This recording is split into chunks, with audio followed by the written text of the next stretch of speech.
How to stop autoplay videos on Facebook. The automatic playback of videos on Facebook is increasingly bothering users of this social network. Some of the reasons include unnecessary consumption of mobile data and disruption while browsing the feed.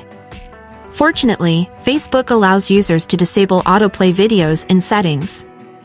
Today, I'll show you how you can do it on your phone. Let's get started. Open the Facebook app and access your profile in the top right corner. Scroll down until you find the option Settings and Privacy. Click on it. Select Settings again. Scroll and find the option Media. Click on it. What we're looking for is the option Never Autoplay Videos. As you can see, this option is unchecked for me. To stop autoplaying videos, I need to enable this option by clicking on the square next to it. A check mark will appear indicating that autoplay is disabled.